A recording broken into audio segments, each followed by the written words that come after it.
যারা glutathione injection নিচ্ছেন পাশাপাশি চাচ্ছেন একটা গ্লুটাথিয়নের সাপ্লিমেন্ট নেওয়ার জন্য যাতে তাড়াতাড়ি এবং ফাস্ট রেজাল্ট পান, অথবা যাদের সময়ের কারণে ব্যস্ততার অভাবে প্রতি উইকে এসে গ্লুটাথিয়ন ইনজেকশন নেওয়া পসিবল হয় না, তারা কিন্তু আমাদের কাছে রিকোয়েস্ট করেছেন গ্লুটাথিয়ন ইনজেকশনের কোনো অল্টারনেটিভ আনার জন্য।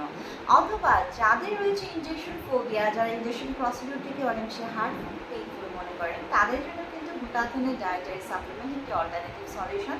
অ্যান্ড যারা কোরিয়ান গ্লাসে স্কিন পেতে চান, পাশাপাশি স্কিনটাকে সুপার হোয়াইটেনিং ব্রাইটেনিং করতে চান, এমন একটি গ্লুটাথিয়নের ডায়েটারি সাপ্লিমেন্ট হলো আমাদের গ্লুটাথিয়ন ট্যাবলেট। এখানে 100টি ট্যাবলেট পেয়ে যাচ্ছেন এবং প্রতিটি ট্যাবলেটে 100 মিলিগ্রাম করে গ্লুটাথিয়ন পেয়ে যাচ্ছেন। মেড ইন কোরিয়ার এই সাপ্লিমেন্টটি কিন্তু দিনে 3টি করে ইনটেক করতে হয়, সকালে একটা, দুপুরে একটা, রাতে একটা, অবশ্যই ভরা পেটে। মিনিমাম 6 মাস থেকে 1 বছর কন্টিনিউ করতে হবে, পার্সন টু পার্সন ভ্যারি করে। 18+ ছেলে মেয়ে উভয়ে এটি আপনারা ইনটেক করতে